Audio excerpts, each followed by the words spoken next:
Welcome to the Deal by Me podcast, where we invite guests to share their stories. Hello, I'm Dr. James W. Smith, your host. When you listen to any of the Deal by Me podcasts, please support this podcast with a donation or a monthly contribution for as low as $3. If you're viewing or listening to this podcast on YouTube, please subscribe. To all supporters, we say thank you. Be sure to check out my inspiring, encouraging, and transforming books available on Amazon. I am also available for speaking engagements. So feel free to contact me by way of Facebook, LinkedIn, or my website, www.dealbymepodcast.com. I have with me Nick Mechanic, who has experienced some real highs, showbiz success, and some very real lows, like drug and alcohol addiction, homelessness, and time behind bars. Sobriety saved Nick's life, and he aches to talk about it. I have an exciting guest today, and I'm trusting that each of you will enjoy this interview as we move forward. So, Nick, will you share with listeners a little uh, about yourself that I haven't said and Absolutely. where you are located? Sure. It's a pleasure and an honor to be here, Doctor. Thank you for having me. Anytime I get to participate in my recovery, is amazing. Hmm. And hopefully that's what I get to do today. My name is Nick Mechanic. I'm currently in Los Angeles, California. I am from New York originally, but I've been here since I was 14. But I consider myself a New Yorker. I spent my whole adult life in the entertainment business. I was an agent representing writers, directors, actors, producers, and had a great career and a great life. But my downfall was I'm a drug addict and alcoholic who's sober 4 years, 4 months, and a couple days. It is not my first sobriety. My sobriety date is February 25th, 2022. I've been sober before. And this time around, I relapsed after my mom passed away. And COVID hit and loneliness set in and I was feeling really sorry for myself. And, I knew everything that I should be doing. Meetings stopped. When I say meetings, I'm an active member in Alcoholics Anonymous and 12-step programs. And there were no meetings to go to, and I elected not to go on Zoom, didn't meet with my sponsor, and I stopped doing the work. And I went on a serious run and ended up living in my car. Okay. All right, I hear you well. I can identify with some of what you say. You know, you may not know this. You may have read a little bit about my profile, but I've had spent a time behind bars myself. I Yes. was a compulsive gambler, so we can identify a little bit with each other. So I know where you are, and I know how you can beat it, and I know how you can come back. And so your story is very impactful to me. It says so much, and I love where you are. So Thank you. as we move forward, can you, I want to ask this question. How did addiction impact your work life? I know because listeners will want to know that. You've done so much. You've been there. And, I've been out to California, Hollywood. I mean, this is an exciting place to be. And listeners who want to know how did it impact your work? Here you are, an addict. So Right. share with them a little bit about Sure. that. Well, if my drug of choice at that time was cocaine and alcohol, and I never got high or drank during the day, but my job entailed a lot of socializing and entertaining. Hmm. And let me also backtrack that I started doing cocaine when I was 15. after my dad passed away, I was introduced to cocaine by my peers at the time.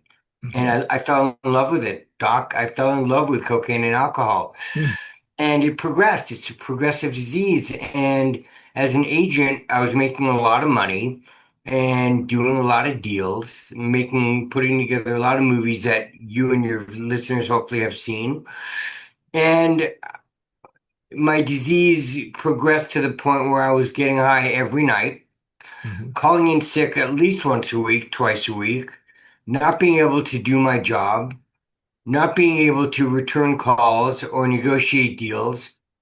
And it impacted my world. I lost relationships, I lost clients, I lost my job, I was forced to go to rehab. I had family members that lost faith in me. I lost my self-respect. I lost my dignity. I lost trust. It was really tough. It was Mm. brutal. Wow, wow. I was going to ask you, how was well, I had in mind to ask you about some specific ways, in which uh, the addiction impact your life, but I think you went on into it, so that's great. Uh, it caused you to lose your job. Uh, what else did it? What about friendships? What about your status? I didn't have friends. I thought Okay, I did. The okay. people that I was getting high with were not my friends. There were people who wanted my drugs or wanted to party with me or wanted access to the people I had access to. My real friends have always been there, Oh, okay. but my real friends don't get high. My real friends barely drink. Hmm. I've got an amazing group of friends that I've been friends with for 30, 35 years.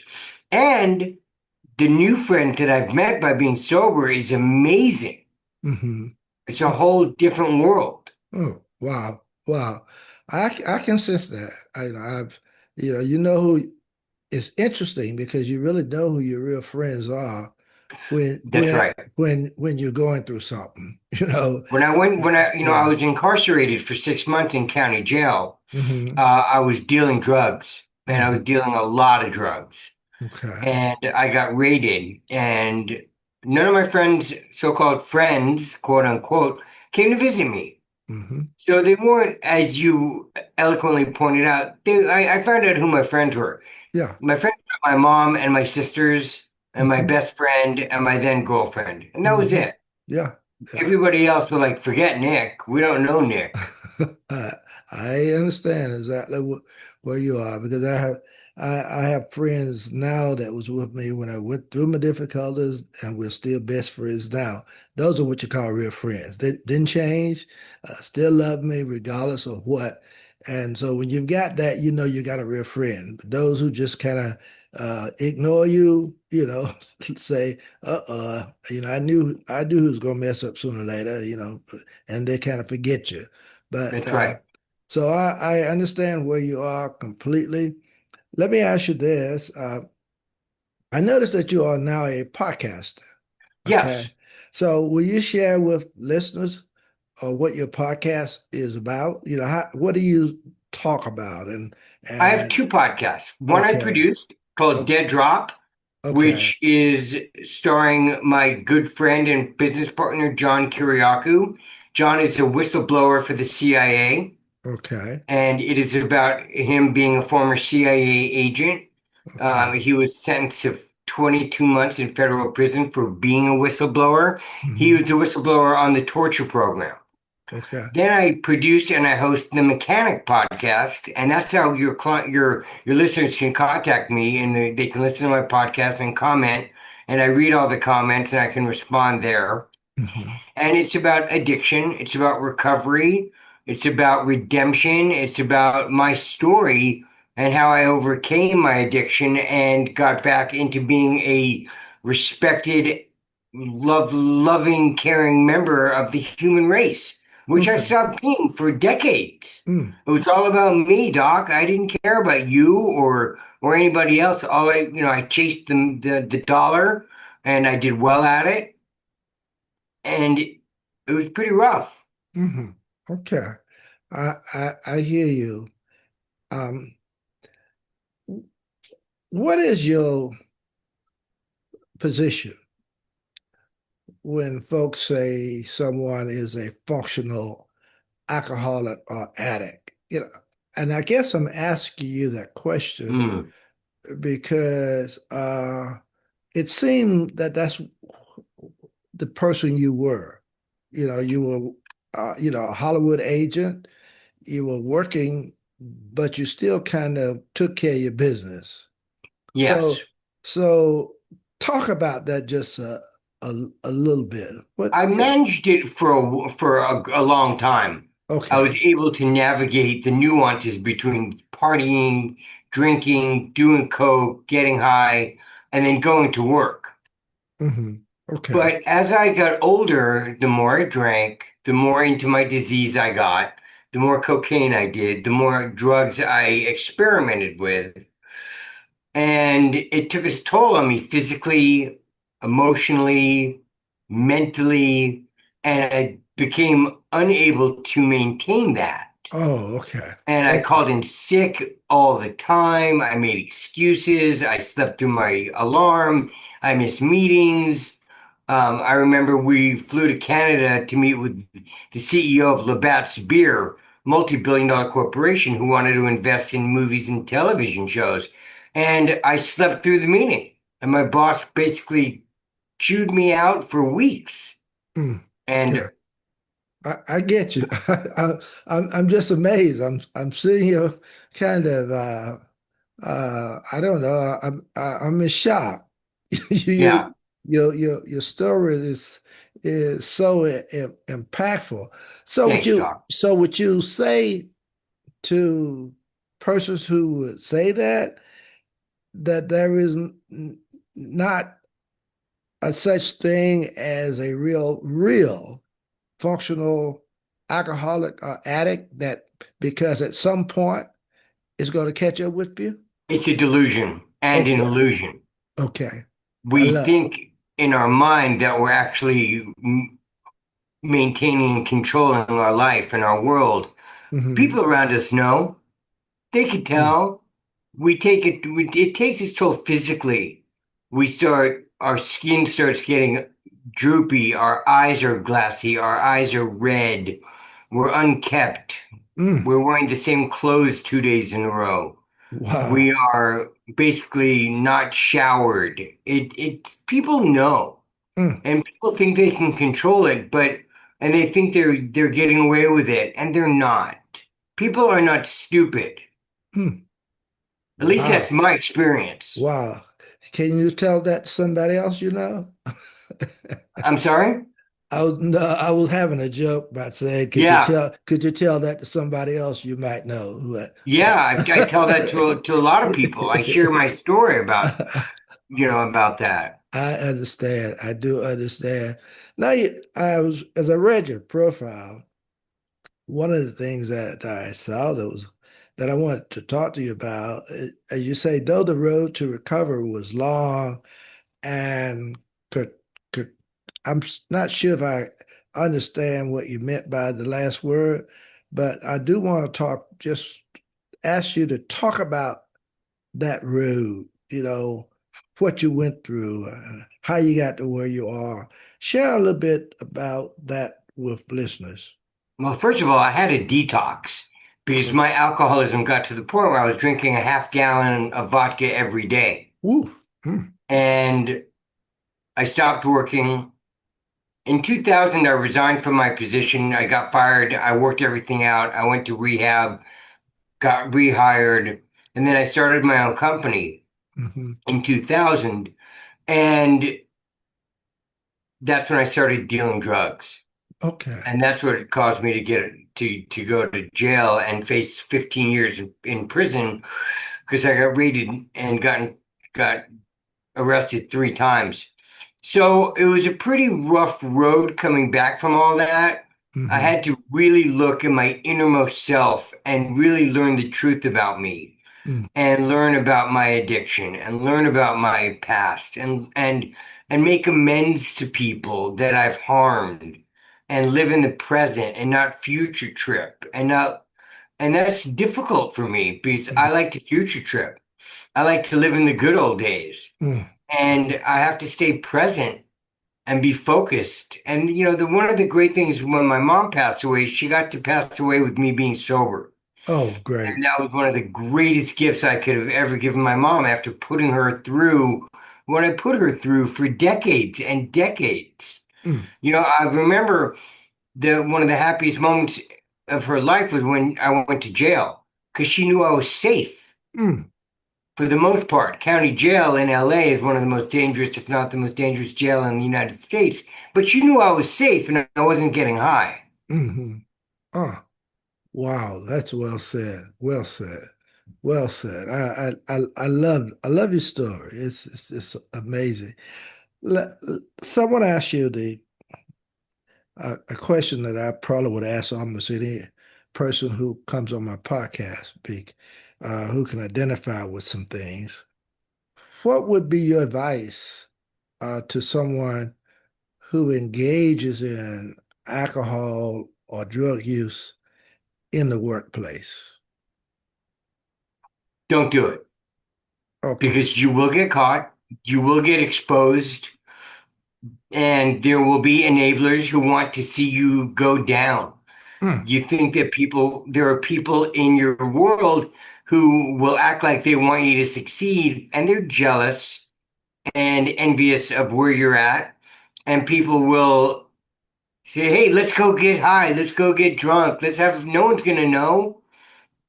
And you gotta be careful. mm, And if you want to have a drink or two after work on a weekend, great. But that's it. And you gotta limit it to 1 or 2 nights a week. You can't do it daily. You can't, I ended up going to happy hour 3, 4 times a week. mhm, Then it became 5, 6 times a week. Then it mm. became an hour before happy hour, an hour after happy hour. And I ended up doing it all alone. Mm, mm. I hear you. I hear you well. I hear you It's a well. lonely existence being an alcoholic, being an addict. It's very lonely. So if someone is in that position, they are an alcoholic, they're a drug addict. They Yes, may sir. have some other problems that they're dealing with Yes, in it terms. usually stems from something from our past, some sort of trauma, Mm, some sort of self-loathing, mhm, self-hatred. At least that's what I found through the book of Alcoholics Anonymous. mhm, Something happened. Also, I like the effects produced by alcohol and drugs. That's mm, why I drink. mhm. That's why I get high. It Right. takes me out of myself. I don't need, because I'm uncomfortable in my skin if I'm not high. Mm, I don't like Nick. Nick's mhm, jealous. Nick is insecure. Nick feels inferior. mm. Not now. I hear you. I hear you. And all those are contributing factors to my using. Mm. Well, I want to follow up with you just a little bit because we're talking, but there are persons who may be listening to this podcast or who may listen to this podcast who are in the workplace and That's right. uh, they recognize that they're in this position. They drink, they're using drugs, they may be a compulsive gambler. It could be a whole lot of other things that they're dealing with. And what would you say to them that would be encouraging, that would be inspiring, and hopefully will help to change their lifestyle? Hopefully, they know someone who's been through what they've been through and has come out the other side, Okay. right? Hopefully, they have a friend, a coworker who's sober, because most people know someone who's sober, at Mm-hmm. least from my experience. You can go to your pastor and ask for help. You can go to your rabbi. You can go to your imam, whatever religion you are. But it's not a religious program, Alcoholics Anonymous. It's a Mm-hmm. spiritual program. Mm-hmm. So my recommendation would be get help. You can always go on the internet. and search for your addiction of choice, whether it's gambling or sex or eating. Hmm. There will be a central office for that organization. Call them, reach out, find out where the meetings are, and get yourself to a meeting Mm, and get help and find a sponsor who has been through what you've been through, someone that you respect, and have them go through the process of getting into recovery. It mm, works. It worked for me. It hmm works for millions of people. mm. Wow. Nick, it's been awesome talking with you today. You've been a great guest. I don't want to leave you without just asking you, is there anything else you would like to share with listeners If that I could maybe do we it, haven't talked? anybody could do it, Doc. Mm, Because I'm a real sick individual when it comes to being an alcoholic and an addict. And if mm. I could do it and the people I associate can do it, anybody can do it.